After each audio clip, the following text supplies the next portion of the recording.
Hey guys, അപ്പോ ഇന്ന് ഞാൻ നിങ്ങൾക്ക് വേണ്ടി കൊണ്ടുവന്നിരിക്കുന്ന മൂവി 2024 പുറത്തിറങ്ങിയ vanished into the night എന്ന് പറഞ്ഞിട്ട് ഒരു ഇറ്റാലിയൻ മിസ്റ്ററി ത്രില്ലർ മൂവിയാണ് നമ്മൾ ഇന്ന് എക്സ്പ്ലെയിൻ ചെയ്യാൻ പോകുന്നത്. ഓക്കെ, ഒരു സ്റ്റോറിയെ പറ്റിയുള്ള ഒരു കാര്യവും ഞാൻ പറയാൻ പോകുന്നില്ല. നമ്മൾ എപ്പോഴും സാധാരണ ചെയ്യുന്നത് പോലെ തന്നെ നേരെ നമുക്ക് മൂവിയിലേക്ക് പോവാം. അതിനു മുന്നേ നിങ്ങൾ ഈ ഒരു ചാനൽ ആദ്യമായിട്ടാണ് കാണുന്നതെങ്കിൽ മറക്കാതെ ഒന്ന് സബ്സ്ക്രൈബ് ചെയ്ത് വെച്ചേക്കുക. അതേപോലെ തന്നെ ആ ഒരു ബെല്ലൈക്കണ് കൂടി ഒന്ന് എനേബിൾ ചെയ്ത് വെച്ച് കഴിഞ്ഞാൽ നോട്ടിഫിക്കേഷൻ കറക്റ്റ് ആയിട്ട് നിങ്ങൾക്ക് കിട്ടും. അത്രയേ ഉള്ളൂ. ഇനി എന്തായാലും നമുക്ക് നേരെ സ്റ്റോറിയിലേക്ക് പോവാം. അപ്പോൾ ഈ ഒരു മൂവിയുടെ തുടക്കത്തില് ഒരു ഫാമിലി ബോട്ടിലിങ്ങനെ പോവാണ്. അപ്പൊ ഈ പോകുന്നതില് ഈ ഒരു ഭർത്താവ് ഉണ്ടല്ലോ, അവനാണ് നമ്മുടെ ഈ മൂവിയിലെ ഹീറോ. അവന്റെ പേര് പാട്രിയോ. അതേപോലെ തന്നെ ഹീറോയിൻ അവന്റെ ഭാര്യ യെലന, പിന്നെ അവരുടെ രണ്ട് മക്കള്. ആ ഒരു ചെറിയ പെൺകുട്ടിയുടെ പേര് ബിയാന, ആ ചെറിയ പയ്യന്റെ പേര് ജോവൻ. അങ്ങനെ ഇവരായാലും ആ ഒരു ബോട്ട് കൊണ്ട് നേരെ കടലിന്റെ ഒരു വശത്തേക്ക് ചെന്നിട്ട് ആ വെള്ളത്തിലേക്ക് ചാടി സ്വിം ചെയ്തുകൊണ്ടിരിക്കുന്ന ആ ഒരു സമയത്താണ് വെള്ളത്തിലേക്ക് ചാടിയ ഇവരുടെ രണ്ട് കുട്ടികളെയും കാണാനില്ല. ഷെടാ, ഇവരെവിടെ പോയെന്നും പറഞ്ഞിട്ട് നല്ലതുപോലെ അവിടെ എല്ലാം നോക്കുന്നുണ്ട്, എവിടെയും കാണുന്നില്ല. അങ്ങനെ അത് കഴിഞ്ഞിട്ട് ഇപ്പൊ കാണിക്കുമ്പോഴത്തേക്കും പാട്രിയോയും എലനയും ഇവര് രണ്ടുപേരും ഒരു വക്കീലിന്റെ മുന്നിലായിട്ട് ഇങ്ങനെ ഇരിക്കുകയാണ്. വേറെ ഒന്നുമല്ല, രണ്ടുപേരും ഇപ്പോ ഡിവോഴ്സ് ചെയ്യാൻ പോവാണ്. ഇതിൽ നമ്മുടെ പാട്രിയോന്റെ പ്രശ്നം എന്താണെന്ന് വെച്ചാല് അവൻ ഇപ്പോഴും ഗാംബ്ലിങ്ങിന് അടിമയാണ്. അതുകൊണ്ട് തന്നെ ഒരുപാട് പണം അതിൽ കൊണ്ട് കളഞ്ഞ് കടം വാങ്ങി വെച്ചിട്ടുണ്ട്. എലന ഒരിക്കലും ഈ ഒരു ഇറ്റാലിയൻ രാജ്യത്തുള്ളവളല്ല, അവളൊരു അമേരിക്കക്കാരിയാണ്. അതുപോലെ ഡോക്ടറിനെല്ലാം ഒരുപാട് പഠിച്ചിട്ടുണ്ട്. അതുകൊണ്ട് ഇവിടെ നിന്ന് കഴിഞ്ഞാൽ ഒരിക്കലും അവളുടെ ജീവിതം നല്ലതുപോലെ പോകത്തില്ല. തിരിച്ച് അമേരിക്കയിലേക്ക് പോകണമെന്ന് വെച്ച് കഴിഞ്ഞാൽ ഇവൻ ഒരുപാട് കടമെല്ലാം വാങ്ങി വെച്ചേക്കല്ലേ, അതുകൊണ്ട് കടക്കാരും വിടത്തില്ല. ഇപ്പോൾ ഡിവോഴ്സ് വാങ്ങിക്കഴിഞ്ഞാൽ അവൾക്ക് അവളുടെ ജോലി നോക്കിയിട്ട് പോവാം. അതുകൊണ്ട് തന്നെ ഇവര് രണ്ടുപേരും സംസാരിച്ചാണ് വന്നിരിക്കുന്നത്. എന്നിരുന്നാലും രണ്ടുപേർക്കും വക്കീലും കാര്യങ്ങളൊക്കെ വേണമല്ലോ. രണ്ടുപേരുടെ വക്കീലും അവരുടേതായിട്ടുള്ള തെറ്റുകളെല്ലാം ഇങ്ങനെ എടുത്ത് പറയുന്നുണ്ട്. അപ്പോഴേക്കും നമ്മുടെ ഹീറോയിന്റെ വക്കീല്, അല്ല മേഡം, എന്റെ ക്ലയന്റിന്റെ ഭർത്താവ് അവളുടെ കയ്യിൽ നിന്നും ഒരു ഹോട്ടൽ ബിസിനസ് ചെയ്യാൻ വേണ്ടി കുറച്ച് പണം വാങ്ങിയിരുന്നു. പക്ഷെ അവിടെ ഹോട്ടലിൽ കെട്ടിയിട്ടും ഇതുവരെയും ആ ഒരു ബിസിനസ് സ്റ്റാർട്ട് ചെയ്തിട്ടില്ല. അതുകൊണ്ട് ഡിവോഴ്സ് കൊടുക്കുമ്പോൾ അതിന് ചിലവാക്കി ആ ഒരു പണവും തിരിച്ചു വാങ്ങിക്കൊടുത്താൽ അത്രയും നല്ലതായി. അപ്പോഴേക്കും നമ്മുടെ ഹീറോയുടെ വക്കീല് പെട്ടെന്ന്, ഓക്കെ, കാശെല്ലാം കൊടുക്കാം, അത് പ്രശ്നമല്ല, പക്ഷേ കുട്ടികളെ എങ്ങനെ വിശ്വസിച്ച് അമ്മയുടെ കൂടെ പറഞ്ഞു വിടും? അമ്മയാണെങ്കിൽ ഡ്രഗ് അഡിക്റ്റ് ആണ്, അത് നിങ്ങൾക്ക് അറിയുമെന്ന് ചോദിക്കുമ്പോൾ ഹീറോ പെട്ടെന്ന് ഇടയിൽ കയറിയിട്ടാണ്, ഇല്ലില്ല, അങ്ങനെയൊന്നുമില്ല, അവൾ അമേരിക്കയിൽ ഉണ്ടായിരുന്ന ആ ഒരു സമയത്ത് ആക്സിഡന്റ് പറ്റി. അപ്പൊ ആ ഒരു വേദന മാറാൻ വേണ്ടിയിട്ട് ഡോക്ടർമാര് ഡ്രഗ്സ് ഇതേപോലെ കൊടുത്തിരുന്നു, അതും പെയിൻ കില്ലർ പോലെ. അത് അധികമായിട്ട് യൂസ് ചെയ്തതാണ്, അല്ലാതെ വേറെ ഒന്നുമില്ല എന്ന് പറയുമ്പോൾ ജഡ്ജി ഇപ്പോഴും ആ ഒരു കേസിൽ വിധി പറഞ്ഞിട്ടില്ല. അതുകൊണ്ട് തന്നെ ഒരു 10 ദിവസം കഴിഞ്ഞിട്ട് പറയാന്നും പറഞ്ഞ് ആ ഒരു സീൻ അവിടെ വെച്ച് കട്ട് ചെയ്യുമ്പോഴത്തേക്കും വീണ്ടും സ്റ്റാർട്ടിങ്ങിലേക്ക് വരികയാണ്. ഇവരിപ്പോ ഈ ഒരു വെള്ളത്തിലേക്ക് ചാടിയിട്ട് ആ ഒരു കുട്ടികളെ കാണാനില്ലല്ലോ. ഇവര് രണ്ടുപേരും പേടിച്ചിട്ട് കുട്ടികൾ എവിടെയാന്നിങ്ങനെ നോക്കുമ്പോഴത്തേക്കും അവര് വേറെ എവിടെയും പോയിട്ടില്ല. ഇവരെ കളിപ്പിക്കാൻ വേണ്ടി രണ്ടുപേരും ബോർഡിൽ തന്നെ കയറി ഒളിച്ചിരിക്കുമായിരുന്നു. ഇപ്പൊ കാണിക്കുമ്പോഴത്തേക്കും അതാണ് ഈ ഒരു കുടുംബം സന്തോഷമായിട്ട് ജീവിച്ച അവസാന നാള്. അങ്ങനെ അത് കഴിഞ്ഞ് കാണിക്കുമ്പോഴത്തേക്കും ഇപ്പൊ നമ്മുടെ ഹീറോയും ഹീറോയിനും വേറെ വേറെയാണ് താമസിക്കുന്നത്. അതുമല്ല, ഹീറോയിന്റെ കൂടെയാണ് ഇപ്പൊ കുട്ടികളുള്ളത്. കൂടാതെ ഹീറോയിൻ ഇപ്പോ മറ്റെന്തോ ആവശ്യത്തിന് വേണ്ടിയിട്ട് വേറെ എവിടേക്കോ പോകാൻ പോവാണ്. അതുകൊണ്ട് നമ്മുടെ ഹീറോയോട് വന്ന് കുട്ടികളെ കൊണ്ടുപോകാനായിട്ട് പറയുന്നുണ്ട്. അതനുസരിച്ച് ഹീറോ ആയാലും അവളുടെ വീട്ടിലേക്ക് വരുന്നു. അതുമല്ല, ഇവർ ആ ഒരു കേസിന്റെ ഭാഗമായിട്ട് വക്കീലോട്ട് സംസാരിക്കുമ്പോഴത്തേക്കും അതിൽ ഹീറോയിന്റെ വക്കീല് പറഞ്ഞിരുന്നല്ലോ ഇതുപോലെ ഹീറോയിന്റെ ആ ഒരു പണവും കാര്യങ്ങളെല്ലാം തിരിച്ചു കൊടുക്കണമെന്ന്. പക്ഷെ അതൊരിക്കലും ഹീറോയിന് ഇഷ്ടപ്പെട്ടില്ല. ഇവര് രണ്ടുപേരും സംസാരിച്ചാണ് ഈ ഒരു ഡിവോഴ്സിലേക്ക് വന്നിട്ടുള്ളത്. പക്ഷെ ആ ഒരു വക്കീൽ എന്തുകൊണ്ടാണ് അങ്ങനെ സംസാരിച്ചതെന്ന് എനിക്കറിയത്തില്ല. സോറി എന്നെല്ലാം പറയുമ്പോ, ഹേയ്, അതൊന്നും കുഴപ്പമില്ല, കുട്ടികൾ റെഡിയായോ? ഇപ്പൊ ആ ഒരു കുട്ടികളെയും വിളിച്ച് ഹീറോ അവിടെ നിന്ന് പോവാണ്. അത് കഴിഞ്ഞ് കാണിക്കുമ്പോഴത്തേക്കും ഹീറോ ആ ഒരു ബോട്ടില് തന്റെ കുട്ടികളെയും കൊണ്ട് ആ കടലിലേക്ക് തന്നെ വന്ന് കുറെ നേരം അവിടെ സമയം ചെലവഴിച്ച് തിരിച്ചു വരുന്ന സമയത്താണ് നിക്കോളസ് എന്ന് പറഞ്ഞ ഒരുത്തൻ ഒരു വലിയ ബോട്ടില് ഹീറോയുടെ അടുത്തേക്ക് വരുന്നു. വേറെ ഒന്നുമല്ല, നിക്കോളസ് ഹീറോയുടെ ഒരു സുഹൃത്താണ്, നല്ല പണക്കാരൻ. പക്ഷേ അവനാണെങ്കിൽ ഹീറോയോട് സംസാരിക്കാൻ ശ്രമിക്കുമ്പോൾ ഹീറോന്റെ മുഖത്ത് പോലും നോക്കുന്നില്ല. അതുമല്ല, കുട്ടികൾക്ക് ആ ഒരു ബോട്ടിലേക്ക് കയറണമെന്ന് പറയുന്നത് കൊണ്ട് മാത്രം കുറച്ചു നേരത്തേക്ക് ഈ രണ്ടുപേരെയും ആ ഒരു ബോട്ടിലേക്ക് പറഞ്ഞു വിട്ട് അത് കഴിഞ്ഞ് കുട്ടികളെയും വിളിച്ച് ഹീറോ നേരെ തിരിച്ച് വീട്ടിലേക്ക് തന്നെ പോവാണ്. അങ്ങനെ കുട്ടികളെയും കൂട്ടി തിരിച്ച് വീട്ടിലേക്ക് വരുന്ന സമയത്താണ് വീടിന് വെളിയിൽ ഈ പണം കൊടുത്ത ഒരാളിങ്ങനെ നിൽക്കുന്നു. ഇത് കാണുമ്പോഴത്തേക്കും ഹീറോ പെട്ടെന്ന് ഇറങ്ങി വന്നിട്ട്, അല്ല, ഇവിടെ എന്താ ചെയ്യുന്നേ? എന്റെ കുട്ടികളുടെ മുന്നിൽ വെച്ച് ഇതുപോലെയുള്ള കാര്യങ്ങൾ സംസാരിക്കരുതെന്ന് ഞാൻ പറഞ്ഞതല്ലേ എന്ന് ചോദിക്കുമ്പോൾ, എന്ത്, ഞങ്ങളുടെ കയ്യിൽ നിന്നും പണവും വാങ്ങിയിട്ട് അത് പലിശ ഉൾപ്പെടെ കൂടി 2 ലക്ഷം യൂറോയാണ് നിങ്ങൾ തരേണ്ടത്. എന്നിട്ട് ഞാനിപ്പോ എന്ത് ഇവിടെ നിൽക്കുന്നു? നല്ല ചോദ്യം. എന്തായാലും നീ ആ ഒരു ബിസിനസ് എല്ലാം തുടങ്ങിയിട്ട് ഞങ്ങളുടെ പണം തിരിച്ചു വരുമെന്ന് എനിക്ക് എന്തായാലും ഉറപ്പില്ല. അതുകൊണ്ട് ഈ ഒരു വീട് ഞങ്ങളുടെ പേരിൽ എഴുതിത്താ, എല്ലാ പ്രശ്നവും കഴിയുമല്ലെന്ന് പറയുമ്പോഴത്തേക്കും ഹീറോ പറയും, ഇല്ല, വീടൊന്നും എന്തായാലും വിൽക്കാൻ കഴിയത്തില്ല, നിങ്ങളുടെ പണം എന്തായാലും ഞാൻ തിരിച്ചു തരാമെന്ന് പറഞ്ഞല്ലോ, അതുകൊണ്ട് എനിക്ക് കുറച്ച് സമയം മാത്രം തന്നാ മതി എന്നും പറഞ്ഞിട്ട് ഇവരെ ഒരു വിധത്തിൽ പറഞ്ഞു വിടുമ്പോ, ഇപ്പൊ ഈ പണം ചോദിക്കാൻ വന്നവന്റെ ബോസ് കാറിനകത്ത് ഇരിപ്പുണ്ട്. അതുപോലെ ഇവര് നടന്ന് തിരിച്ചു പോകുമ്പോഴത്തേക്കും ഇവർ ആ ഒരു കുട്ടികളെ തുറിച്ചങ്ങനെ നോക്കുകയും ചെയ്യുന്നു. അങ്ങനെ അത് കഴിഞ്ഞിട്ട് ഹീറോ ആയാലും കുട്ടികളെയും കൊണ്ട് നേരെ അകത്തേക്ക് വന്ന് അവരെ കുളിപ്പിച്ച് അത് കഴിഞ്ഞ് പോകാനായിട്ട് വരുമ്പോഴത്തേക്കാണ് ആ ഒരു പയ്യനുണ്ടല്ലോ, ജോവൻ, അവൻ പെട്ടെന്ന് ഈ ഒരു ടോയ്ലറ്റിൽ ഫ്ലഷ് ചെയ്യാനായിട്ട് ആ ഒരു ബട്ടൺ ഇങ്ങനെ പ്രസ് ചെയ്യുമ്പോഴത്തേക്കും വെള്ളം വരുന്നില്ല. അല്ലച്ച, ഇതെന്താ ഇങ്ങനെ വെള്ളം വരാത്ത എന്താന്ന് ചോദിക്കുമ്പോ, മോനെ അത് ഒരു തവണ ഞെക്കിയാ പോരാ, 2 തവണ ഞെക്കണമെന്ന് പറഞ്ഞിട്ട് അവൻ ഇങ്ങനെ കാണിക്കുമ്പോഴത്തേക്കും വെള്ളം വരുന്നുണ്ട്. അങ്ങനെ അത് കഴിഞ്ഞിട്ട് ഈ ഒരു കുട്ടികളോടൊപ്പം ഒരുപാട് നേരം സമയമെല്ലാം ചെലവഴിച്ച് അത് കഴിഞ്ഞ് ഇവര് രണ്ടുപേരെയും കൊണ്ടുപോയി കിടത്തി ഉറക്കിയിട്ട് ഹീറോ ആണെങ്കിലും ഇപ്പൊ ടിവിയുടെ മുന്നിൽ വന്നിരുന്ന് ഗെയിമെല്ലാം ഇങ്ങനെ കണ്ടുകൊണ്ടിരിക്കുകയാണ്. എന്നിട്ട് മദ്യം കുടിച്ചോണ്ടിരിക്കുമ്പോ കുറച്ചു കഴിഞ്ഞിട്ട് ജോവൻ വെളിയിലേക്ക് വന്നിങ്ങനെ നോക്കി നിൽക്കുന്നു. എന്തു പറ്റിയെന്ന് ചോദിക്കുമ്പോഴത്തേക്കാണ് അവൻ പറയുന്നത്, അച്ഛാ, ഉറങ്ങാൻ കിടന്നപ്പോഴത്തേക്കും ജനാല എടുത്ത് ഒരു വലിയ മോൺസ്റ്റർ വന്ന് നിൽക്കുന്നു എന്നിങ്ങനെ പറയുമ്പോ, എന്ത് മോൺസ്റ്ററോ, ശരി ബാ നമുക്ക് നോക്കാന്ന് പറഞ്ഞിട്ട് അവനെയും കൊണ്ട് റൂമിനകത്തേക്ക് ചെല്ലുമ്പോഴത്തേക്കാണ് അത് ഈ ഒരു മരത്തിന്റെ ചില്ലകളുണ്ടല്ലോ അതിന്റെ നിഴലാണ്. ഷെടാ മോനെ, ഇത് കണ്ടിട്ടാണോ നീ പേടിച്ചത്? പേടിക്കണ്ടെന്നെല്ലാം പറഞ്ഞ് അവനെ സമാധാനപ്പെടുത്തി അവിടെ കിടത്തി ഉറക്കിയിട്ട് വീണ്ടും ഹാളിലേക്ക് വന്നിട്ട് ഈ ഒരു മദ്യം എല്ലാം കുടിച്ച് സിഗരറ്റ് എല്ലാം വലിച്ചിരിക്കുകയാണ്. അപ്പോഴാണ് ഹീറോ ഒരു കാര്യം ആലോചിക്കുന്നത്. ഇവിടെ പണം ചോദിക്കാനായിട്ട് വന്ന അവര് തിരിച്ചു പോകുമ്പോഴത്തേക്കും ഈ ഒരു കുട്ടികളെ വല്ലാത്തൊരു നോട്ടം നോക്കിയിരുന്നല്ലോ, അതെന്തുകൊണ്ടായിരിക്കും? ശരി, എന്തോ ആവട്ടെ, കുട്ടികൾ എന്തായാലും റൂമിലുണ്ടോ ഇല്ലയെന്ന് നോക്കാന്ന് പറഞ്ഞ ഒരു സംശയത്തിന്റെ പുറത്ത് നേരെ റൂമിലേക്ക് വന്ന് നോക്കുമ്പോഴത്തേക്കും അത്രയും നേരം അവിടെ ഉറങ്ങിക്കിടന്ന 2 കുട്ടികളെയും കാണാനില്ല. അപ്പൊ ആദ്യം നമ്മുടെ ഹീറോ വിചാരിക്കുന്നത് എന്താണെന്ന് വെച്ചാല്, ഇതുപോലെ ബോർഡിൽ നിൽക്കുന്ന സമയത്തും ഈ കുട്ടികളെ പറ്റിക്കാൻ വേണ്ടി ഒളിച്ചു നിന്നിരുന്നല്ലോ, അതുപോലെ എന്തെങ്കിലും ആയിരിക്കും എന്നും പറഞ്ഞിട്ട് ആ ഒരു റൂം മുഴുവനായിട്ട് ഇങ്ങനെ അന്വേഷിക്കുകയാണ്. പക്ഷെ അവിടെ ഇവിടെയും കാണുന്നില്ല. ഹീറോയ്ക്ക് ഇപ്പോൾ ടെൻഷൻ കൂടി തുടങ്ങി, നെഞ്ചെല്ലാം ഇടിക്കാനായിട്ട് തുടങ്ങി. അത് കഴിഞ്ഞ് ഓരോ മുറികളായിട്ട് വന്ന് പരിശോധിക്കുമ്പോഴും എവിടെയും കുട്ടികളെ കാണാനില്ല. അതേ സമയം തന്നെ നമ്മുടെ ഹീറോയിനും വിളിക്കുന്നു. ഷെടാ, ഇനിയിപ്പോ ഇവളോട് എന്ത് പറയുന്നു പറഞ്ഞിട്ട് ആ ഒരു ഫോണും എടുത്ത് വെളിയിലേക്ക് ഇറങ്ങി ഇങ്ങനെ പോവാണ്. അപ്പോൾ അവള് പറയും, ഞാൻ ഇപ്പോഴാണ് നാട്ടിലേക്ക് ചെന്നത്, ശരി നല്ല ടയർഡാണ്, അവർ ഇറങ്ങിയോന്നറിയാൻ വേണ്ടിയിട്ടാണ് വിളിച്ചത്, ശരി എന്തായാലും ഞാൻ നാളെ വരും, എന്നിട്ട് കുട്ടികളെയും കൂട്ടിക്കൊണ്ട് പോവാം എന്നിങ്ങനെ പറയുമ്പോഴത്തേക്കും നമ്മുടെ ഹീറോയ്ക്ക് എന്തായാലും ഇവിടെ നടന്ന കാര്യം ഒളിപ്പിച്ചു വെക്കാൻ കഴിയത്തില്ല. കാരണം അവൾ വന്നാല് എന്തായാലും അറിയാൻ പോവാണ്. അതുകൊണ്ട് ഹീറോ ഇതുപോലെ കുട്ടികളെ കാണാനില്ല എന്ന് പറയുമ്പോഴത്തേക്കും, ഇല്ല, കുട്ടികൾ ഈ രാത്രി എവിടെ പോകാനാണ്, നീ നല്ലതുപോലെ നോക്ക, എവിടെയെങ്കിലും ഉണ്ടാവുമെന്ന് പറയുമ്പോൾ ഇവിടെ നോക്കിയിട്ട് ഒരു കാര്യമില്ല, അവരെ കാണാനില്ല എന്ന് പറയുന്നതും കാര്യം മനസ്സിലാക്കി ആ രാത്രി തന്നെ ഹീറോയിൻ അവിടേക്ക് വരികയാണ്. വന്നുടനെ തന്നെ ഹീറോയിൻ നല്ലതുപോലെ അങ്ങ് തുടങ്ങും. കുറച്ചു നേരത്തേക്ക് ഒന്നും നിർത്തതില്ല. അതുമല്ല, ഹീറോ ആണെങ്കിൽ കുടിക്കുകയും കൂടി ചെയ്തു. ഒരു ദിവസം നിന്റെ കുട്ടികളെ നോക്കാനായിട്ട് നിന്നെ കൊണ്ട് കഴിയത്തില്ല, ഇനിയിപ്പോ എന്ത് ചെയ്തിട്ടായാലും എന്റെ കുട്ടികളെ എനിക്ക് വേണം, ഇല്ലാന്നുണ്ടെങ്കിൽ ഞാൻ നേരെ സ്റ്റേഷനിലേക്ക് പോകുമെന്ന് പറയുമ്പോ ഹീറോ ഇപ്പൊ എന്ത് ചെയ്യുന്ന ആലോചിച്ചിങ്ങനെ ഇരിക്കുകയാണ്. ആ ഒരു സമയത്ത് ഹീറോയ്ക്ക് ഒരു ഫോൺ കോൾ വരുന്നു. എടുത്ത് സംസാരിക്കുമ്പോഴത്തേക്കും വേറെ ആരുമല്ല, കുട്ടികളെ തട്ടിക്കൊണ്ട് പോയവര് തന്നെയാണ്. അല്ല മോനെ, നീ ഒന്നും കൊണ്ട് വിഷമിക്കണ്ട, കുട്ടികൾ ഞങ്ങളുടെ കയ്യിൽ തന്നെയുണ്ട്. ഇപ്പൊ ചെയ്യേണ്ടത് എന്താണെന്നറിയാലോ, ഇന്ന് ശനിയാഴ്ച, ഇനി അടുത്ത തിങ്കളാഴ്ച ഞങ്ങൾ പറയുന്ന സ്ഥലത്തേക്ക് നീ ആ ഒരു പണം കൊണ്ടുവന്നു കഴിഞ്ഞാല് കുട്ടികളെയും കൊണ്ട് നിനക്ക് പോവാം. ഓക്കെ, ഇനി അങ്ങനെയൊന്നും ചെയ്യാൻ താല്പര്യമില്ല, പോലീസിനെ വിളിച്ചിട്ട് നീ അറിയിക്കുമെന്നാണെങ്കിലേ ഇതുവരെയും കുട്ടികൾക്ക് ഒരു കുഴപ്പവും സംഭവിച്ചിട്ടില്ല. ഇനി അവർക്കൊന്നും സംഭവിക്കേണ്ടെന്നുണ്ടെങ്കിൽ പറയുന്നത് പോലെ കറക്റ്റ് ആയിട്ട് എല്ലാ കാര്യവും ചെയ്താൽ മതി എന്നും പറഞ്ഞിട്ട് അവനങ്ങ് ഫോൺ കട്ട് ചെയ്യുന്നതും അവൻ ആരാണെന്ന് ഇപ്പോ പറഞ്ഞിട്ടില്ല. അപ്പോ ഹീറോ പെട്ടെന്ന് വെളിയിലേക്ക് ഇറങ്ങി വന്നിട്ടാണ്, രാവിലെ ഈ ഒരു പണം ചോദിക്കാനായിട്ട് വന്നല്ലോ, അവനായിരിക്കും എന്തായാലും കുട്ടികളെ തട്ടിക്കൊണ്ടുപോയത് എന്നും പറഞ്ഞിട്ട് അവനെ വിളിക്കാണ്. പക്ഷെ അവൻ ഫോൺ എടുക്കുന്നില്ല. അതുകൊണ്ട് തന്നെ ഒരു വോയിസ് മെസ്സേജ് അയക്കുന്നുണ്ട്. എടാ മരത്തലയ, നിന്നോടൊക്കെ ഞാൻ പറഞ്ഞതല്ലേ എനിക്ക് കുറച്ച് സമയം മതിയെന്ന്, ഇപ്പൊ കുട്ടികളെ വരെ തട്ടിക്കൊണ്ടുപോയേക്കുന്നു. ശരി, നിനക്കൊക്കെ വേണ്ടത് എന്റെ സ്ഥലമല്ലേ, നാളെ തന്നെ വാ, ഞാൻ എല്ലാം എഴുതി തരാം, എനിക്ക് എന്റെ കുട്ടികളെ മാത്രം മതി. ശരി, ഈ ഒരു മെസ്സേജ് കണ്ട ഉടനെ തന്നെ നീ എന്നെ തിരിച്ചു വിളിക്കണം.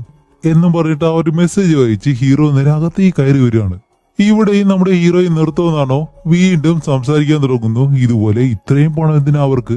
ഏകദേശം 1 കോടിയോളം വരും. അത് ഒരു ദിവസം കൊണ്ട് അത്രയും പണം ഇപ്പോൾ നമ്മൾ എവിടുന്നാ ഒപ്പിക്കുന്നത് എന്നുള്ള രീതിയിൽ ഹീറോയിൻ ഇങ്ങനെ ചോദിക്കുമ്പോഴത്തേക്കും ഹീറോ ആണെങ്കിൽ ആൾറെഡി ടെൻഷനിലിരിക്കുകയാണ്. ഇവളാണെങ്കിൽ ഇങ്ങനെ നടന്ന് സംസാരിക്കുമ്പോൾ ഒന്ന് കുറച്ചു നേരം നിർത്താൻ പറ്റൂ, ഞാനും അത് തന്നെയാണ് ആലോചിക്കുന്നത് എന്ന് പറയുമ്പോഴത്തേക്കാണ് നമ്മുടെ ഹീറോയും പെട്ടെന്ന് ഓക്കെ, ഇനിയിപ്പോ നമുക്ക് വേറെ വഴിയില്ല, അവനോട് ചോദിച്ചേ പറ്റൂ.